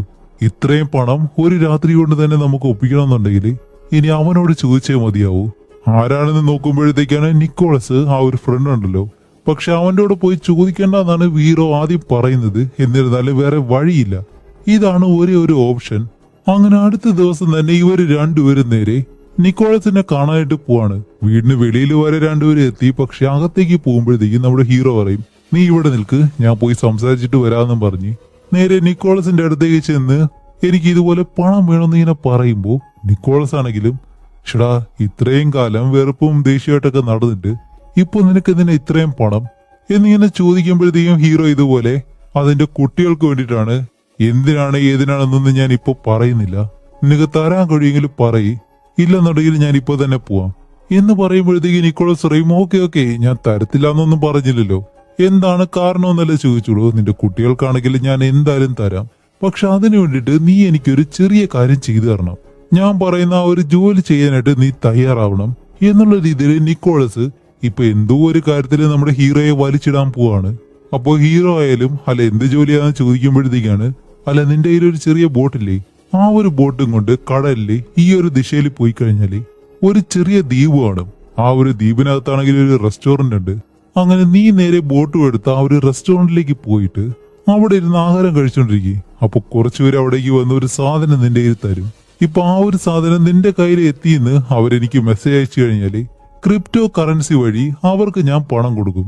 കാശ് കിട്ടി കഴിഞ്ഞാല് അവരെനിക്ക് റിപ്ലൈ തരും. അതനുസരിച്ച് നീ അവിടെ നിന്നും ആ ഒരു സാധനം കൊണ്ട് നേരെ എന്റെ കയ്യിൽ തന്നാ മതി. ഇത്ര മാത്രമേ ഉള്ളൂ. നിനക്ക് തരാനുള്ള പണം ഞാൻ അപ്പൊ തന്നെ തരും, അത് വാങ്ങിയിട്ട് നീ പോയിക്കോ എന്ന് നിക്കോളസ് ഇങ്ങനെ പറയുമ്പോ അപ്പൊ തന്നെ നമ്മുടെ ഹീറോ പറയും, ഇതുപോലെ എന്റെ കല്യാണം കഴിഞ്ഞതിന് ശേഷം ഇല്ലീഗലായിട്ടുള്ള ഒരു കാര്യം ഞാൻ ചെയ്തില്ല എന്ന് നിനക്ക് നല്ലതുപോലെ തന്നെ അറിയാം. പിന്നെ ഇപ്പൊ ആവശ്യമില്ലാതെ ഈ ഒരു പ്രശ്നത്തിലേക്ക് എന്നെ വലിച്ചിട്ട് കഴിഞ്ഞാല് എന്റെ സ്വഭാവം മാറുമെന്ന് പറയുമ്പോ നിക്കോളസ് പറയും, ഹേ നീ പേടിക്കാനൊന്നുമില്ല, അത്രയും വലിയ കാര്യമൊന്നുമല്ല, ചെറിയ കാര്യമാണ്. വേണമെങ്കിൽ എന്റെ ആളുകളെ എനിക്ക് അയക്കാം. പക്ഷെ അവരുടെ എല്ലാവരുടെയും മേളിൽ കുറെ കംപ്ലൈന്റുകളുണ്ട്. അതുകൊണ്ട് അവര് ബോട്ട് കടലിലേക്ക് ഇറങ്ങി കഴിഞ്ഞാല് എന്തായാലും അവരെ സംശയിക്കും. നിനക്കാണെങ്കിൽ ഒരു കുഴപ്പമില്ല, നിന്റെ ബോട്ടാണെങ്കിൽ നല്ലതുപോലെ മെയിൻറ്റെയിൻ ചെയ്ത് ഡോക്യുമെന്റ്സും കാര്യങ്ങളെല്ലാം ക്ലിയർ ആണ്. അതുകൊണ്ട് നീ ആ ഒരു സാധനം ഇങ്ങോട്ട് എത്തിച്ചാൽ മാത്രം മതി. ജോലി പെട്ടെന്ന് കഴിഞ്ഞാല് നിന്റെ പണം ഞാൻ അപ്പൊ തന്നെ തരാം എന്ന് പറയുമ്പോ ഇത്രയും കാര്യം കേട്ട് ഇനിയിപ്പോ വേറെ വഴിയില്ല ഇതല്ലാതെ. അതുകൊണ്ട് ആ ഒരു കാര്യം ചെയ്യാൻ വേണ്ടി ഹീറോ സമ്മതിക്കുകയാണ്. അതുമല്ല ഹീറോ അവിടെ നിന്ന് പോകുന്നതിന് മുന്നേ ഹീറോയുടെ ഫോൺ അവനങ്ങ് വാങ്ങി വെക്കുകയാണ്. ഓക്കെ, നീ ആ ഒരു ജോലി തീർക്കുന്നത് വരെ നിന്നെ ആരും ട്രേസ് ചെയ്യരുത്, അത് നിന്റെ ഫോൺ ഉപയോഗിച്ച്. അതുപോലെ നിനക്ക് ആ ഒരു ദ്വീപുള്ള ലൊക്കേഷൻ അറിയാലോ, അതുകൊണ്ട് ബോട്ടിലെ GPS ഓൺ ആക്കണ്ട, പെട്ടെന്ന് പോയി സാധനം എടുത്ത് തിരിച്ചു വന്നു കഴിഞ്ഞാല് ജോലി കഴിഞ്ഞു എന്നും പറഞ്ഞിട്ട് നമ്മുടെ ഹീറോയെ ഇപ്പോ പറഞ്ഞു വിടുകയാണ്. അങ്ങനെ വെളിയിൽ വന്നിട്ട് നിക്കോളസ് പറഞ്ഞ ഈ ഒരു കാര്യം മുഴുവനായിട്ടും ഹീറോയിനോട് പറയുമ്പോഴത്തേക്കാണ്, ഷടാ നിന്നോട് പണം വാങ്ങിക്കൊണ്ട് വരാനല്ലേ പറഞ്ഞത്, അവൻ പറഞ്ഞ ജോലിയൊക്കെ ചെയ്യാൻ പോകുന്ന എന്തിനാ, ഇതിപ്പോ ചെയ്യാതെ വേറെ എന്ത് ചെയ്യാനാണ്, പണം കിട്ടാൻ വേണ്ടിയിട്ട് അവൻ മാത്രമേ ഉള്ളൂ. അതുകൊണ്ട് അവൻ പറയുന്ന ആ ഒരു ജോലി ചെയ്യാതെ വേറെ വഴിയില്ല, എന്റെ കുട്ടികൾക്ക് വേണ്ടി ഞാൻ എന്തായാലും ഇത് ചെയ്യാൻ പോവാണ് എന്നും പറഞ്ഞിട്ട് നിക്കോളസ് പറഞ്ഞത് വൈകുന്നേരത്തെ 6 മണിക്ക് പോകാനായിട്ടാണ്. അപ്പൊ ആ ഒരു 6 മണി വരെ ഹീറോ വെയിറ്റ് ചെയ്തിരുന്നിട്ട് അങ്ങനെ 6 മണിയാവുന്നത് നേരെ ബോട്ട് എടുക്കാനായിട്ട് ആ ഒരു കടലിന്റെ വശത്തേക്ക് വരുമ്പോഴത്തേക്കാണ് ഹീറോയിൻ അവിടെ നിന്നിട്ട്, നീ നമ്മുടെ കുട്ടികൾക്ക് വേണ്ടിയിട്ടും കുടുംബത്തിനു വേണ്ടി ഒരുപാട് കാര്യങ്ങൾ ചെയ്യുന്നുണ്ട്, എന്തായാലും ഈ ഒരു ജോലി ചെയ്യുമ്പോൾ നോക്കി ഒരു കുഴപ്പമില്ലാതെ നല്ലതുപോലെ തന്നെ തിരിച്ചു വരാൻ നോക്ക് എന്നെല്ലാം പറഞ്ഞിട്ട് ഒരു കിസ് എല്ലാം കൊടുത്ത് അത് കഴിഞ്ഞിപ്പോ ഹീറോ ബോട്ടും എടുത്ത് ഒറ്റയ്ക്ക് അവിടെ നിന്ന് പോവാണ്. അങ്ങനെ ഹീറോ അവിടെ നിന്നും ആ ഒരു ദ്വീപിലേക്ക് പോകുന്ന സമയത്ത് തന്നെ ഇപ്പൊ 6 മണി കഴിഞ്ഞ് ഏകദേശം ഒരു 10-11 മണി ആവാറായി. അതുമല്ല തിരിച്ച് നാളെ രാവിലെ 8 മണിക്കാണ് കുട്ടികളെ തട്ടിക്കൊണ്ട് പോയവർക്ക് ആ ഒരു പണം തിരിച്ചു കൊടുക്കേണ്ടത്. എന്തായാലും സമയം പോകുന്നുണ്ട്, അതിന് മുന്നേ അവിടേക്ക് ചെന്നേ പറ്റൂന്നും പറഞ്ഞിട്ട് ഹീറോ പെടുന്ന ആ ഒരു ബോട്ടും എടുത്ത് നിക്കോളസ് പറഞ്ഞ ആ ഒരു ദ്വീപിലേക്ക് ചെന്നിട്ട് ബോട്ടിന്റെ അടുത്ത് കെട്ടിയിട്ട് നേരെ ആ ഒരു റെസ്റ്റോറന്റ് അടുത്തേക്ക് നടന്നു പോവാണ്. എന്നിട്ട് നിക്കോളസ് പറഞ്ഞതുപോലെ തന്നെ അവിടെ ഒരു ചെയറിലേക്ക് പോയിരുന്നിട്ട് ആരാണ് തന്റെ അടുത്തേക്ക് വരുന്നതെന്ന് എല്ലാവരെയും നോക്കാണ്. സപ്ലയർ ഉൾപ്പെടെ അവിടെ വന്നിരിക്കുന്ന കസ്റ്റമർ ഉണ്ടല്ലോ എല്ലാവരെയും നോക്കുന്നുണ്ട്. പക്ഷെ 1 മണിക്കൂർ കഴിഞ്ഞിട്ടും ആരും അവന്റെ അടുത്തേക്ക് വരുന്നില്ല. ശരി, ഇനിയിപ്പോ നിക്കോളസിനെ വിളിക്കാന്ന് വെച്ച് കഴിഞ്ഞാല് ഹീറോയുടെ ഫോൺ അവൻ വാങ്ങി വെച്ചേക്കാണ്. അവന്റെ നമ്പർ ഹീറോയ്ക്ക് അറിയത്തില്ല. ഓക്കെ, എന്തായാലും ഹീറോയിനെ വിളിച്ച് ഒരു കാര്യം പറയാം. അതുവഴി അവള് നിക്കോളസിനെ വിളിച്ച് പറഞ്ഞോളും എന്നും പറഞ്ഞിട്ട് അവിടെയുള്ള ഒരാളുടെ ഫോൺ വാങ്ങി ഇതുപോലെ ഹീറോയിനെ വിളിക്കുകയാണ്. പക്ഷേ ഹീറോയിൻ ആണെങ്കിൽ ഫോൺ എടുക്കുന്നില്ല, റിങ് പോകുന്നുണ്ട്. അവൾ എവിടെയാണെന്ന് അറിയത്തില്ല. അപ്പോഴേക്കും ഒരു വോയിസ് മെസ്സേജ് പോലെ, എലന, ഞാൻ നേരത്തെ തന്നെ പറഞ്ഞിരുന്നു എന്റെ ഫോൺ നിക്കോളസ് വാങ്ങി വെച്ചേക്കാണ്. ഇവിടെയാണെങ്കിൽ ഇതുവരെയും ആള് വന്നിട്ടില്ല. അതുകൊണ്ട് നിക്കോളസിനെ വിളിച്ചിട്ട് അവരോട് പെട്ടെന്ന് വരാൻ പറയൂ എന്നും പറഞ്ഞ ആ ഒരാളുടെ ഫോൺ അങ്ങ് തിരിച്ചു കൊടുക്കുകയാണ്. അങ്ങനെ അത് കഴിഞ്ഞിട്ട് ഹീറോ വീണ്ടും അവിടെ ഒരുപാട് നേരം ഇങ്ങനെ ഇരിക്കുകയാണ്. ഇത്രയും നേരമായിട്ടും ആരും വന്നിട്ടില്ല. അപ്പോ ഹീറോ പെട്ടെന്ന് ആ ഒരു വെയിറ്ററിനെ വിളിച്ചിട്ട് ഇതുപോലെ ബില്ല് കൊണ്ടുവരാനായിട്ട് പറയുമ്പോ ആ ഒരു വെയിറ്റർ ആണെങ്കിലും ബില്ല് കൊണ്ടുവന്ന് കൊടുക്കുമ്പോഴത്തേക്കാണ് അതിന്റെ പുറകില് ഒരു കാര്യം എഴുതിയിരിക്കുന്നു, ഇതുവരെ ഇരുന്നത് മതി, ഇവിടെ നിന്ന് പോയിക്കോന്നും പറഞ്ഞിട്ട്. ഷെടാ, ഇതെല്ലാം അപ്പോ പ്ലാൻ ചെയ്ത് ചെയ്യുന്നതാണോ? ശരി, എന്തോ ആവട്ടെ, ഞാൻ എന്തായാലും പോവാണെന്നും പറഞ്ഞിട്ട് അവൻ അവന്റെ ബോട്ടും എടുത്ത് കുറച്ച് ദൂരം മാത്രമേ പോകത്തുള്ളൂ. ആ ഒരു സമയത്ത് ഈ ഒരു ബൈക്ക് പോലെയുള്ള ബോട്ടുണ്ടല്ലോ, അതിൽ 2 പേര് പെട്ടെന്ന് ഹീറോയുടെ ബോട്ടിലേക്ക് കയറി ഒരു ബാഗ് എടുത്ത് കൊടുത്തിട്ട്, ദേ സാധനങ്ങളെല്ലാം കറക്റ്റ് ആയിട്ടുണ്ടോ എന്ന് നോക്ക്, പണം വന്നു കഴിഞ്ഞാലേ നിന്നെ ഇവിടെ നിന്ന് വിടത്തുള്ളൂ, നിന്റെ ബോസിന് വോയിസ് മെസ്സേജ് അയക്കി, ഇതുപോലെ സാധനം ഞാൻ വാങ്ങിയിട്ടുണ്ട്, പണം അയച്ചു തരാൻ പറയും എന്നിങ്ങനെ പറയുമ്പോ ഇതുപോലെ ഹീറോ ആണെങ്കിലും അവരുടെ ഫോണില് നിക്കോളസിന് ഇതുപോലെ ആ ഒരു വോയിസ് മെസ്സേജ് അയച്ചു കൊടുക്കാണ്. ഇതുപോലെ സാധനം ഞാൻ വാങ്ങി, പണം പെട്ടെന്ന് അയച്ചു കൊടുക്കാനായിട്ട്. അങ്ങനെ മെസ്സേജ് അയച്ച് ഇപ്പോ ഒരുപാട് നേരം കഴിഞ്ഞിട്ടും പണം വരുമെന്ന് നോക്കിക്കഴിഞ്ഞാല് ഒരിക്കലും വരുന്നില്ല. ഷെടാ, ഇപ്പൊ നമ്മുടെ ഹീറോയ്ക്കും ടെൻഷനായി, ഇവിടേക്ക് വന്നവന്മാർക്ക് നല്ല ടെൻഷനായി. ഇപ്പൊ കുറെ നേരം കഴിയുമ്പോഴത്തേക്കും അതിലൊരു മൊട്ടയ്ക്ക് പെട്ടെന്ന് ദേഷ്യം വന്നിട്ട് ഹീറോയുടെ തലയിലേക്ക് തോക്ക് വെക്കാണ്. ഷെടാ, വല്ലവനും പണം അയക്കേണ്ടത്, ഇപ്പൊ എന്റെ തലയിലേക്ക് തോക്ക് വെച്ചാ എങ്ങനെയാ? ശരി, നിങ്ങളുടെ ഫോണെങ്കിലും എന്താ, ഞാൻ അവനെ വിളിച്ചു പറയാന്ന് പറയുമ്പോ ആ ഒരു സമയത്ത് തന്നെ പെട്ടെന്ന് എന്തോ ഒരു ഭാഗ്യം ഒരു മെസ്സേജ് വരുന്നു, നിക്കോളസ് എന്തായാലും പണം അയച്ചിട്ടുണ്ട്. അങ്ങനെ പണം വന്നത് അറിഞ്ഞതും അവന്മാരാണെങ്കിലോ അപ്പൊ തന്നെ ബോട്ടും എടുത്ത് അവിടെ നിന്നങ്ങ് പോവാണ്. ശരി, അവന്മാര് പോയിട്ട് ഈ ഒരു ബാഗിൽ എന്താണെന്ന് നോക്കുമ്പോഴത്തേക്കാണ് അതിനകത്ത് നിറയെ ഡ്രഗ്സ്. ശരി, ഇനിയിപ്പോ ഇത് ഒരു കുഴപ്പമില്ലാതെ അവിടേക്ക് കൊണ്ടെത്തിക്കണം, നമ്മുടെ കയ്യിൽ ബോട്ടുണ്ടല്ലോ എന്നുള്ള രീതിയിൽ നമ്മുടെ ഹീറോ ആണെങ്കിൽ ആ ഒരു ബാഗ് എടുത്ത് ബോട്ടിനകത്തേക്ക് വെച്ചിട്ട് ബോട്ടും എടുത്ത് അവിടെ നിന്ന് പോവാണ്. ഇപ്പോ നാളെ രാത്രി കടലിലാണെങ്കിൽ ഹീറോയുടെ ബോട്ട് മാത്രം ഇങ്ങനെ പോകുന്നു. ഒരു കുഴപ്പമില്ലാതെ അവിടേക്ക് എത്തുമെന്ന് നമ്മൾ പ്രതീക്ഷിച്ചു കഴിഞ്ഞാല് ഇത്രയും നേരം നമ്മൾ സ്റ്റോറി കാണുമ്പോഴത്തേക്കും വലിയ ഇൻട്രസ്റ്റ് ഒന്നുമില്ല, കഥ ഒരു പോക്കിലങ്ങ് പോവാണ്. എന്തെങ്കിലും ഒരു ഇൻട്രസ്റ്റ് വേണ്ടേ? അതുകൊണ്ട് ഇവിടെ ഒരു പണി നമ്മുടെ ഹീറോയ്ക്ക് കിട്ടുകയാണ്. വേറെ ഒന്നുമല്ല, ആ ഒരു ബോട്ടിന്റെ എഞ്ചിന് എന്തോ ഒരു പണി, എഞ്ചിൻ ഫുള്ളായിട്ടും പോകാം, അത് ശരിയാക്കാന്ന് പറഞ്ഞ് ഹീറോ ഉള്ളിലേക്ക് കൈയിടുന്നതും അവന്റെ കൈയും മുറിഞ്ഞു. ഇപ്പൊ രാത്രി മുഴുവനായിട്ടും ഇവിടെ ഇരിക്കാനും കഴിയത്തില്ല. ഇപ്പൊ പെട്ടെന്ന് തിരിച്ചു പോയില്ലാന്നുണ്ടെങ്കിൽ കുട്ടികളുടെ കാര്യം എന്താണെന്ന് അറിയത്തില്ല. അതുകൊണ്ട് വേറെ വഴിയില്ലാതെ ഇപ്പോ GPS ഓൺ ആക്കിയിട്ട് കോസ്റ്റൽ ഗാർഡ് ഉണ്ടല്ലോ അവരെ സഹായത്തിനായിട്ട് വിളിക്കുകയാണ്. ഷെടാ, ഇവര് വന്നു കഴിഞ്ഞാൽ ആ ഒരു ഡ്രഗ്സ് കാണുമല്ലോ, അതുകൊണ്ട് അവരടുത്തേക്ക് വരുന്നതിന് മുന്നേ തന്നെ നേരത്തെ ഹീറോ ആ ഒരു ബാഗ് ഒരിടത്ത് ഒളിപ്പിച്ചു വെച്ചിരുന്നല്ലോ, അവിടെ നിന്ന് ഇപ്പൊ എടുത്ത് മറ്റൊരിടത്തേക്ക് ഒളിപ്പിച്ചു വെക്കുകയാണ്. അപ്പൊ അവിടേക്ക് വന്ന 2 ഓഫീസേഴ്സ് ഉണ്ട്. അതിലൊരാൾക്കാണെങ്കിൽ മെക്കാനിക്കൽ ജോലിയെല്ലാം അറിയാം. അതുകൊണ്ട് എഞ്ചിൻ എന്താണ് സംഭവിച്ചതെന്ന് അവനിങ്ങനെ നോക്കുമ്പോഴത്തേക്കും മറ്റൊരാൾ ആ ഒരു ബോട്ട് മുഴുവനായിട്ട് ചെക്ക് ചെയ്യാണ്. അല്ല, നിങ്ങൾ ആരാ, ഈ രാത്രിയിൽ ഇവിടെ എന്താ ചെയ്യുന്നത് എന്നുള്ള രീതിയിൽ ഒരുപാട് ചോദ്യങ്ങൾ നമ്മുടെ ഹീറോയോട് ചോദിച്ചുകൊണ്ടേയിരിക്കുകയാണ്. അപ്പോ ഹീറോ ഇതുപോലെ ഞാൻ മീൻ പിടിക്കാൻ വന്നതാണ്, ഇങ്ങനെ പെട്ടുപോയെന്ന് പറയുമ്പോഴത്തേക്കും ബോട്ടിനകത്ത് ഒരു മീനെയും കാണുന്നില്ല. ശരി, നിങ്ങളുടെ ഡോക്യുമെന്റ്സ് എല്ലാം എടുത്തു തരാൻ പറയുമ്പോ അതെടുത്ത് കൊടുക്കുമ്പോഴത്തേക്കും അതിലും ഒരു കുഴപ്പമില്ല. ഓക്കെ, ശരി, എന്തായാലും ബോട്ട് ഇവിടെ വെച്ച് ശരിയാക്കാനായിട്ട് കഴിയത്തില്ല, ഇവിടെ നിന്ന് കുറച്ച് ദൂരേക്ക് കൊണ്ടുപോകേണ്ടി വരും. പക്ഷേ ഒരു പ്രശ്നം എന്താണെന്ന് വെച്ചാല് ഹീറോയുടെ സ്ഥലത്തേക്ക് ഒരിക്കലും ഈ ഒരു ബോട്ട് കൊണ്ടുപോകാൻ കഴിയത്തില്ല. ഇവിടെ അടുത്തായിട്ട് തന്നെ മറ്റൊരു സിറ്റി ഉണ്ട്, അവിടേക്ക് കൊണ്ടുപോകണം. അതുമല്ല, ബോട്ടിനകത്ത് എന്തെങ്കിലും പ്രശ്നം വന്നിട്ട് വെള്ളം കയറിയോ ഇല്ലേ എന്നറിയാൻ വേണ്ടി ഒരു ഓഫീസർ നേരെ താഴേക്ക് ചെന്നിട്ട് ഹീറോ ആദ്യം ആ ഒരു ബാഗ് ഒളിപ്പിച്ചു വെക്കുമല്ലോ, അവിടെയെല്ലാം വന്ന് തുറന്നു നോക്കുന്നുണ്ട്. എന്തോ ഭാഗ്യം നമ്മുടെ ഹീറോ നേരത്തെ തന്നെ അത് മാറ്റിയത് കൊണ്ട് ഒരു പ്രശ്നവും ഇല്ല.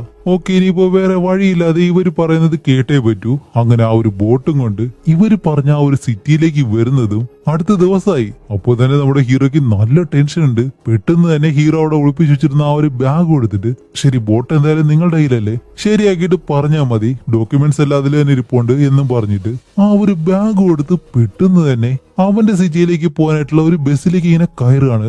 അതുമല്ല ബസ്സിൽ കയറിയതിന് ശേഷവും നമ്മുടെ ഹീറോ ആ ബസ്സിലുള്ള ഒരാളുടെ ഫോൺ ഇങ്ങനെ വാങ്ങിയിട്ട് ഹീറോയിനെ വിളിക്കാണ്. പക്ഷേ ഇന്നലെ രാത്രി ഹീറോ വിളിക്കുമ്പോഴത്തേക്കും അവളുടെ ഫോൺ എവിടെയാണോ ഇരുന്നത് അവിടെ തന്നെയാണ് ആ ഒരു ഫോൺ ഇരിക്കുന്നത്.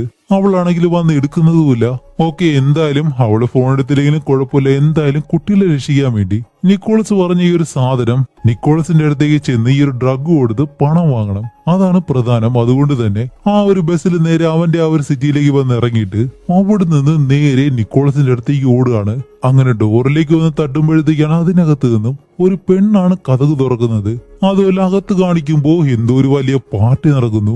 ഇത്രയും കഷ്ടപ്പെട്ട ഒരുത്തൻ അത്രയും ടെൻഷനും അടിച്ച് ഒരു വിധത്തിൽ ഈ ഒരു സാധനം ഇവിടെ കൊണ്ടുവന്നു കഴിഞ്ഞാല് അവൻ അതൊന്നും ചിന്തയില്ല, നല്ല രീതിയിൽ ഡാൻസ് ഒക്കെ കളിച്ച് പാർട്ടി നടത്തുന്നു. ശരി, അതെന്തുകൊണ്ടോ ആവട്ടെ, ഇന്നാ നീ പറഞ്ഞ സാധനം ഞാൻ കൊണ്ടുവന്നിട്ടുണ്ട്, ഇനി എന്റെ പണം തരാൻ പറയുമ്പോഴത്തേക്കാണ് നിക്കോളസ് പറഞ്ഞ വാക്ക് പാലിക്കണം. പക്ഷെ ഇവൻ ചെയ്യുന്നത് പെട്ടെന്നൊരു തോക്കെടുത്ത് ഹീറോയുടെ തലയിലേക്ക് വെച്ചിട്ട് എന്റെ കൂടെ ഒരു കുഴപ്പമില്ലാതെ ഒരുമിച്ചുണ്ടായിരുന്നവരാണ്, കല്യാണം കഴിഞ്ഞപ്പോഴത്തേക്കും നീ എന്നെ വിട്ടുപോയി. ശരി, ഇവിടെ വെച്ച് നിന്നെ ഞാൻ കൊന്നു കഴിഞ്ഞാൽ എന്താ സംഭവിക്കുന്നത് എന്നെല്ലാം ചോദിക്കുമ്പോഴത്തേക്കും ഷടാ ഈ മരത്തലേനിപ്പോ എന്താ വേണ്ടത്, നീ പറഞ്ഞ കാര്യം ഞാൻ കൊണ്ടുവന്നു, പറഞ്ഞതുപോലെ ആ ഒരു പണം തന്നിട്ട് ഞാൻ എന്തായാലും പോട്ടെ, മര്യാദയ്ക്ക് തോക്ക് താഴെ ഇറക്ക് എന്നിങ്ങനെ പറയുമ്പോ അവനായാലും ഹീറോയെ പേടിപ്പിക്കുന്ന രീതിയിൽ ഹീറോയുടെ കാലിന് അടുത്തായിട്ട് തന്നെ ഷൂട്ട് ചെയ്യാണ്.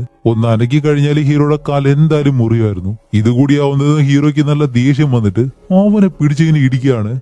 അങ്ങനെ രണ്ടുപേരും ഒരുപാട് നേരം അടിയുണ്ടാക്കിയിട്ട് താറയിൽ കിടന്ന് ഉരുണ്ട് മറിഞ്ഞ അവസാനം നിക്കോളസ് ഹീറോയോട് പറയും, ശരി നിന്റെ പണം ദേ ആ ഒരു മേശക്കടിയിലുള്ള ബാഗിലുണ്ട്, അതിൽ തന്നെ നിന്റെ ഫോണും ഉണ്ടെന്ന് പറഞ്ഞിട്ട് അവൻ ഇങ്ങനെ കിടന്ന് ചിരിക്കുന്നത് നമ്മുടെ ഹീറോ നേരെ ചെന്നിട്ട് ആ ഒരു ബാഗും അതേപോലെ തന്നെ ആ ഒരു പണവും എടുത്ത് നേരെ ഹീറോയിന്റെ അപ്പാർട്ട്മെന്റിലേക്ക് വരികയാണ്. അവിടെ വന്നിട്ട് കോളിംഗ് ബെല്ല് അടിച്ചു പോകുമ്പോഴത്തേക്കും ആരും തുറക്കുന്നില്ല. കുറെ നേരമായിട്ട് വിളിച്ച് അവസാനം അവിടെയുള്ള സെക്യൂരിറ്റി വന്ന് ഡോർ തുറന്ന് അങ്ങനെ ഹീറോ ആയാലും നേരെ അകത്തേക്ക് ചെന്നിട്ട് ആ ഒരു റൂമിലേക്ക് ചെന്ന് നോക്കുമ്പോഴത്തേക്കും അതിനകത്ത് ഹീറോയുടെ 2 കുട്ടികൾ ഇരിക്കുന്നു. ഇവിടെയാണ് ഈ ഒരു മൂവിയുടെ തന്നെ ഒരു ഒന്നൊന്നര ട്വിസ്റ്റ് വരുന്നത്. ഹീറോ അകത്തേക്ക് വന്ന് നോക്കുമ്പോഴത്തേക്കും കുട്ടികളെ തട്ടിക്കൊണ്ടു പോയതായിട്ടോ തിരിച്ചു കൊണ്ടാക്കിയതായിട്ടോ അങ്ങനെയുള്ള ഒരു ടെൻഷനും ഇല്ല. അവരൊരു കുഴപ്പമില്ലാതെ ആഹാരം കഴിച്ചുകൊണ്ടിരിക്കുന്നു. അങ്ങനെ ഹീറോ ആയാലും മോടി കുട്ടികളുടെ അടുത്തേക്ക് വന്നിട്ട്, ഏയ് നിങ്ങൾക്കൊരു കുഴപ്പമില്ലല്ലോ, നിങ്ങൾ ആരെ ഇവിടെ കൊണ്ടുവന്നേ, എന്താ സംഭവിച്ചെന്നെല്ലാം ചോദിക്കുമ്പോഴത്തേക്കും അവര് രണ്ടുപേരും അച്ഛനെന്താ ഈ പറയുന്നേ, ഞങ്ങളെപ്പോഴും ഈ ഒരു വീട്ടിലല്ലേ ഉണ്ടാവുന്നത്, പിന്നെ ഞങ്ങളെ ഇവിടേക്ക് ആരാ കൂട്ടിക്കൊണ്ടുവരേണ്ടത് എന്നെല്ലാം ചോദിക്കുമ്പോ നിങ്ങളല്ലേ എന്നോടൊപ്പം നമ്മുടെ വീട്ടിലേക്ക് വന്നു, അത് കഴിഞ്ഞ് നമ്മളെല്ലാവരും കടലിലേക്ക് പോയി, അത് കഴിഞ്ഞ് ബാത്റൂമിൽ കൊണ്ടുപോയി നിങ്ങളെ കുളിപ്പിച്ചു, ഇതൊന്നും ഓർമ്മയില്ലേ എന്ന് ചോദിക്കുമ്പോഴത്തേക്കും അവര് പറയും, അച്ഛാ ഇപ്പൊ അച്ഛൻ ചെയ്യുന്നത് കണ്ടിട്ട് ഞങ്ങൾക്ക് നല്ല പേടിയാവുന്നുണ്ട്, ഞങ്ങൾക്കൊരു കുഴപ്പമില്ല, പക്ഷെ അച്ഛനാണ് എന്തോ ഒരു കുഴപ്പമുള്ളത് എന്നിങ്ങനെ പറയുമ്പോഴത്തേക്കും ഹീറോയിൻ അവിടേക്ക് വരുന്നു. ഹീറോയിനെ കാണുമ്പോൾ അവളുടെ മുഖത്തും ഒരു ടെൻഷനും ഇല്ല. അല്ല നീ എന്താ ഫോൺ എടുക്കാഞ്ഞേ, ഫോൺ എവിടെ ഇരുന്നു, ഞാൻ നല്ലതുപോലെ ഉറങ്ങിപ്പോയി. അതുമല്ല ഇത് കേട്ട ഹീറോ ആണെങ്കിൽ നല്ല രീതിയിൽ ദേഷ്യപ്പെട്ട് ബഹളം വയ്ക്കാൻ തുടങ്ങും. അപ്പൊ കുട്ടികളെ നേരെ റൂമിനകത്തേക്ക് പറഞ്ഞു വിട്ടിട്ട് ഹീറോയിൻ ഇപ്പൊ അവനോട് ചോദിക്കും, അല്ല നിനക്ക് എന്താ സംഭവിച്ചേ, നിന്റെ മുഖത്തെല്ലാം മുറിവെല്ലാം ഉണ്ടല്ലോ, നീ എന്താ ഈ ഭ്രാന്ത് പിടിച്ചതുപോലെ പെരുമാറുന്നേ എന്നെല്ലാം ചോദിക്കുമ്പോ, അല്ല കുട്ടികളെ നിന്റെ കയ്യിൽ നിന്ന് ഞാൻ വീട്ടിലേക്ക് കൊണ്ടുപോയില്ലേ, അന്ന് രാത്രി കുട്ടികളെ ഞാൻ പണം കൊടുക്കാനുള്ളവര് കടത്തിക്കൊണ്ടുപോയി, ആ കാര്യം നിന്നോട് പറഞ്ഞപ്പോഴത്തേക്ക് നീയല്ലേ പറഞ്ഞു നിക്കോളസിന്റെ അടുത്തേക്ക് പോയിട്ട് പണം ചോദിക്കാനായിട്ട്, അവന്റെ അടുത്തേക്ക് ചെന്നപ്പോ അവൻ എനിക്കൊരു ജോലി തന്നു, ആ ഒരു ജോലിയും ചെയ്ത് ആ ഒരു പണവുമായിട്ടാണ് ഞാൻ ഇപ്പൊ ഇവിടേക്ക് വന്നിട്ടുള്ളത്. ഇങ്ങനെ നടന്ന കാര്യങ്ങളെല്ലാം ഹീറോ ഓരോന്നായിട്ട് ഇങ്ങനെ പറയാണ്. അപ്പൊ ഇതെല്ലാം കേൾക്കുമ്പോഴത്തേക്ക് നമ്മുടെ ഹീറോയിന് നല്ലതുപോലെ പേടിയാവുന്നുണ്ട്. കാരണം ഈ ഒരു കാര്യം അവൾ ആദ്യമായിട്ടാണ് കേൾക്കുന്നത്. അപ്പോഴേ ഹീറോയും പറയും, സത്യം പറയാലോ ഇപ്പൊ നിന്നെ കണ്ടിട്ട് എനിക്ക് തന്നെ പേടിയാവുന്നുണ്ട്, നിനക്കിപ്പോ എന്താ സംഭവിച്ചേ, നടക്കാത്ത കാര്യം നടന്നെന്നെല്ലാം പറയുന്നു, അല്ല കുട്ടികളെ നീ എപ്പോഴാ ഇവിടെ നിന്ന് കൊണ്ടുപോയത്, അവരെ ആരെ തട്ടിക്കൊണ്ടുപോയത്, ഇല്ല ഒന്നും ശരിയാവത്തില്ല, നിനക്ക് എന്തോ സംഭവിച്ചിട്ടുണ്ട്, നീ ഇവിടെ ഉണ്ടെങ്കിൽ എനിക്കും കുട്ടികൾക്കും അത് വളരെ ഡേഞ്ചർ ആയിരിക്കും, അതുകൊണ്ട് നീ ഇപ്പൊ ഇവിടെ നിൽക്കാതെ ഇവിടെ നിന്ന് എത്രയും പെട്ടെന്ന് പോകുന്നതായിരിക്കും നല്ലത്, നമുക്ക് പിന്നീട് സംസാരിക്കാം, ഇല്ല നീ ഇവിടെ നിൽക്കാനാണ് ശ്രമിക്കുന്നതെങ്കിൽ ഞാൻ എന്തായാലും പോലീസിനെ വിളിക്കും എന്നും പറഞ്ഞിട്ട് ഹീറോയെ പറഞ്ഞു വിടുമ്പോഴത്തേക്കും ഇവിടെ എന്താണ് സംഭവിക്കുന്നതെന്ന് അവനും മനസ്സിലാവുന്നില്ല. മുറിവെല്ലാം റിയല് തന്നെയാണ്, കാരണം തൊട്ട് നോക്കുമ്പോഴത്തേക്കും വേദനയുണ്ട്. അങ്ങനെയാണെങ്കിൽ ഇന്നലെ രാത്രി എന്തോ സംഭവിച്ചിട്ടുണ്ട്, പക്ഷെ തന്റെ ഭാര്യയും കുട്ടികളും ഒന്നും നടക്കാത്തതുപോലെ പെരുമാറുകയും ചെയ്യുന്നു. അങ്ങനെ ഈ ഒരു കാര്യങ്ങളെല്ലാം ആലോചിച്ചിട്ട് അവൻ വണ്ടിയിൽ ഇങ്ങനെ പോയിക്കൊണ്ടിരിക്കുകയാണ്. അതേ സമയം ഹീറോയുടെ ഫോണിലേക്ക് ഹീറോയിൻ ഒരു വോയിസ് മെസ്സേജ് അയക്കുകയാണ്. അതെടുത്ത് കേട്ട് നോക്കുന്നതും വേറെ ഒന്നുമല്ല, ഹീറോ പെട്ടെന്നങ്ങ് ഷോക്കാവും. എന്താണെന്ന് വെച്ചാല് ഇപ്പോ അവളുടെ വീട്ടിലേക്ക് ചെന്നിട്ട് ഇതുപോലെ കുട്ടികൾക്ക് വേണ്ടി ഞാൻ ഇത്രയും ഡ്രഗ്സ് എല്ലാം എടുത്തുണ്ടോന്ന് എന്നുള്ള കാര്യം പറയുമല്ലോ, ആ ഒരു കാര്യം അവൻ പോലും അറിയാതെ അവള് റെക്കോർഡ് ചെയ്തിട്ടുണ്ടായിരുന്നു. എന്നിട്ട് അതെടുത്ത് ഇവൻ അയച്ചു കൊടുക്കുമ്പോഴത്തേക്കും അല്ല ഇവക്കിപ്പോ എന്താ വേണ്ടത്, ഇവളെന്തിനാ ഇങ്ങനെയെല്ലാം ചെയ്യുന്നതെന്ന് ആലോചിക്കുമ്പോഴത്തേക്കാണ് ഓക്കെ എന്തായാലും അവളെ വിളിക്കാന്നും പറഞ്ഞ് ഹീറോയിൻ ഇപ്പോ ഫോൺ ചെയ്യുന്നു. ആ ഒരു സമയത്ത് ഹീറോയിൻ ഫോൺ എടുക്കുന്നില്ല, പക്ഷേ തിരിച്ചൊരു വോയിസ് മെസ്സേജ് അയക്കാണ്.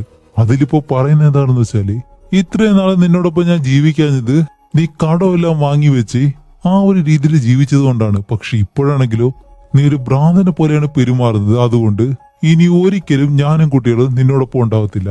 അതുകൊണ്ട് ഇന്ന് രാത്രി 8 മണിക്ക് ഞാൻ കുട്ടികളെയും കൊണ്ട് നേരെ അമേരിക്കയ്ക്ക് പോകാൻ പോവാണ്.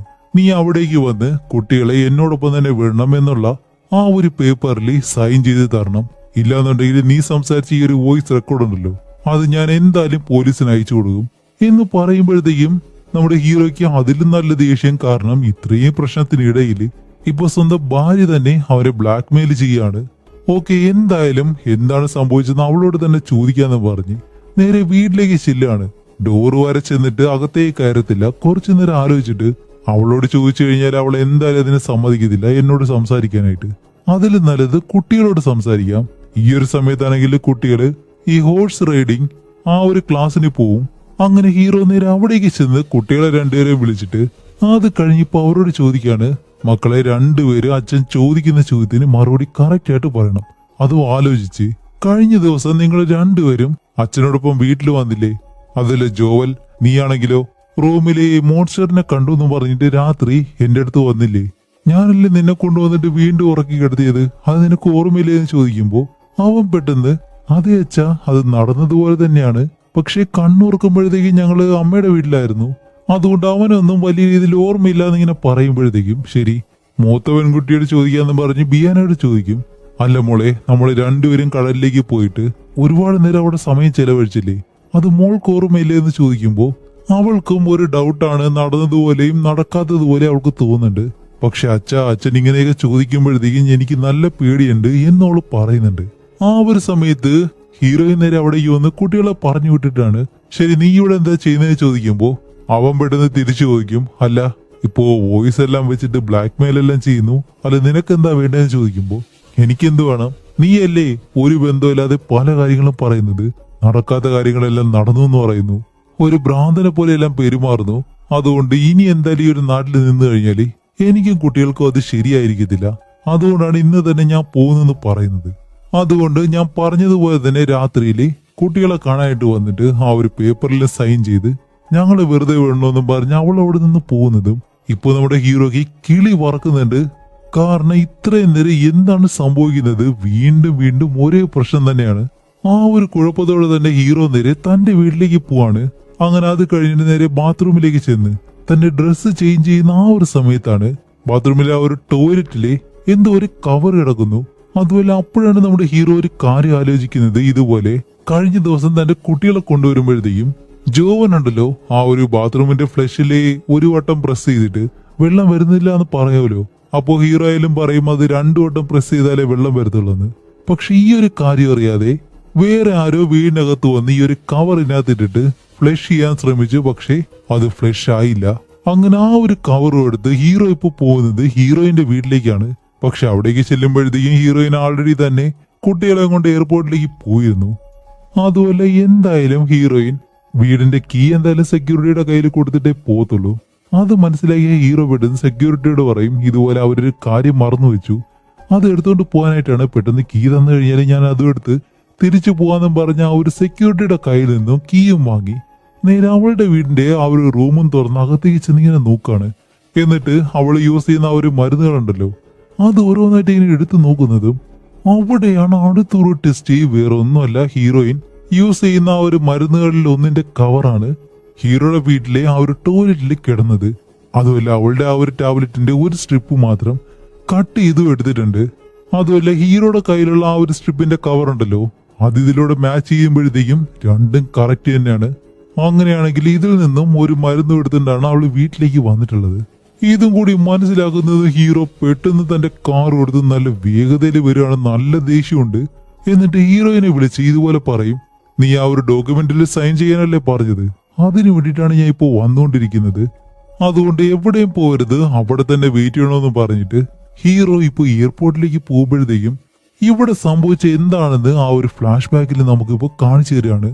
കാണിക്കുമ്പോഴത്തേക്കും അന്ന് രാത്രി ഹീറോയുടെ വീട്ടിലേക്ക് വന്നത് ഹീറോയിൻ തന്നെയാണ്. അവനാണെങ്കിൽ ഹാളിലിരുന്ന് മദ്യം കഴിച്ചുകൊണ്ടിരിക്കുന്ന ആ ഒരു സമയത്ത് ഒരു കുഴപ്പമില്ലാന്നും പറഞ്ഞ് അവള് വീട്ടിൽ നിന്നൊരു മരുന്ന് എടുത്തുകൊണ്ട് വന്നിരുന്നല്ലോ, അത് പൊട്ടിച്ച് ഒരു കുപ്പിയിലാക്കി അതിങ്ങനെ മിക്സ് ചെയ്യാണ്. അത് കഴിഞ്ഞിട്ട് ആ ഒരു കവർ എടുത്ത് ഫ്ലഷ് ചെയ്യാനായിട്ട് ഇടുമ്പോഴത്തേക്കും അവൾക്കറിയത്തില്ല 2 തവണ ഞെക്കി കഴിഞ്ഞാൽ മാത്രമേ അത് ഫ്ലഷ് ആവത്തുള്ളൂ. അപ്പൊ അത് മനസ്സിലാക്കാതെ അവള് ഒരു തവണ മാത്രം ഫ്ലഷ് ചെയ്തിട്ട് നേരെ കുട്ടികളുടെ അടുത്തേക്ക് ചെന്ന് ആ ഒരു മരുന്ന് കലക്കിയ ആ ഒരു ലിക്വിഡ് ഉണ്ടല്ലോ അതൊരു സിറിഞ്ചിലാക്കി 2 കുട്ടികളെയും കുത്തിവെച്ച്, സത്യത്തിൽ ആ ഒരു മരുന്ന് അതൊരു ഡ്രഗാണ്. ഇവർ ആ ഒരു ഡിവോഴ്സിനെ പറ്റി സംസാരിക്കുമ്പോഴത്തേക്കും ഹീറോയിൻ ഇതുപോലെ ഡ്രഗ് യൂസ് ചെയ്യുമെന്ന് പറഞ്ഞിരുന്നല്ലോ. അപ്പോഴാണെങ്കിൽ ഹീറോ അതിനെ എതിർത്ത് സംസാരിക്കുകയും ചെയ്തു. ആ ഒരു ഡ്രഗാണ് അവൾ കൊണ്ടുവന്നിട്ടുള്ളത്. അപ്പോൾ വലിയവരത് യൂസ് ചെയ്യുമ്പോൾ തന്നെ അവരുടെ അവസ്ഥ എന്തായിരിക്കും? അതുകൊണ്ട് തന്നെ ഈ ഒരു കുട്ടികൾക്ക് അത് കുത്തിവെച്ചപ്പോഴത്തേക്കും അന്നത്തെ ദിവസം സംഭവിച്ച പല കാര്യങ്ങളും അവർ ചെറുതായിട്ടങ്ങ് മറന്നുപോയി. ഹീറോ ചോദ്യം ചോദിക്കുമ്പോഴത്തേക്കും കറക്റ്റായിട്ട് മറുപടി പറയാനായിട്ട് കഴിയാഞ്ഞത്. അങ്ങനെ ഈ ഒരു മരുന്ന് കുത്തിവെച്ചതിന് ശേഷം 2 കുട്ടികളെയും അവൻ അറിയാതെ പതിയെ കാറിലേക്ക് കയറ്റി അത് കഴിഞ്ഞ് അവളുടെ വീട്ടിലേക്ക് കൊണ്ടുപോയി അവിടെ കിടത്തിയതിന് ശേഷമാണ് അവള് ഹീറോയെ വിളിച്ചിട്ട് ഇതുപോലെ പറയുമല്ലോ, ഞാൻ ഇതുപോലെ തിരിച്ച് വീട്ടിലെത്തി, കുട്ടികൾ ഉറങ്ങിയില്ലെന്ന് അറിയാൻ വേണ്ടിയിട്ടാണ് നിന്നെ വിളിച്ചതെന്ന് പറയുമല്ലോ. ആ ഒരു കാര്യം തന്നെ ചെയ്യുന്നത്. അത് കഴിഞ്ഞ് സംഭവിച്ച കാര്യങ്ങൾ എന്താണെന്ന് നിങ്ങൾക്ക് അറിയാം. ഇത്രയും നല്ല രീതിയിൽ മാസ്റ്റർ പ്ലാൻ ചെയ്തിട്ട് ഈ ഒരു കാര്യങ്ങളെല്ലാം ഇപ്പോൾ നമ്മുടെ ഹീറോ മനസ്സിലാക്കി നേരെ എയർപോർട്ടിലേക്ക് വരികയാണ്. അങ്ങനെ അവിടേക്ക് വരുമ്പോഴത്തേക്കും കുട്ടികളാണെങ്കിലും ഹീറോയെ കണ്ടിട്ട് അച്ഛനും ഞങ്ങളോടൊപ്പം അമേരിക്കയിലേക്ക് വന്നൂടെ എന്ന് ചോദിക്കുമ്പോൾ, ഇല്ല മക്കളെ, എന്തായാലും അച്ഛൻ വരുന്നില്ല, പക്ഷേ അമ്മ മാത്രമാണ് ഇപ്പോ അമേരിക്കയിലേക്ക് പോവാൻ പോകുന്നത്. നിങ്ങൾ രണ്ടുപേരും എന്നോടൊപ്പം വരാൻ പോവാണ്. ശരി മക്കളെ, നിങ്ങൾ കുറച്ചു നേരം ദേ അവിടേക്കൊന്ന് മാറി നിൽക്കൂ, ഞാൻ അമ്മയോട് സംസാരിച്ചിട്ട് അത് കഴിഞ്ഞ് നമുക്ക് തിരിച്ചു പോവാം എന്നും പറഞ്ഞ് നേരെ ഹീറോയിൻ അടുത്തേക്ക് വന്ന് ഹീറോയിൻ ചോദിക്കും, അല്ല സൈൻ ചെയ്യാന്ന് പറഞ്ഞിട്ട് ഇപ്പൊ എന്താ നിന്റെ സ്വഭാവം മൊത്തം മാറിയതുപോലെ?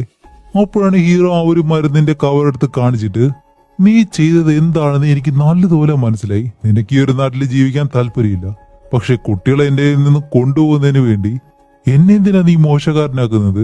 ഓക്കെ, അത് അങ്ങനെ ചെയ്തത് പോട്ടെ, എന്നാലേ നീ വിചാരിക്കുന്ന കാര്യം നടക്കത്തുള്ളൂ. പക്ഷേ അതിനു വേണ്ടി നമ്മുടെ വീട്ടിലേക്ക് വന്ന് സ്വന്തം കുട്ടികളെന്ന് പോലും നോക്കാതെ അവർക്ക് നീ ഡ്രഗ്സ് കൊടുത്ത് അവരെ കടത്തിക്കൊണ്ടുപോയാൻ ശ്രമിച്ചു.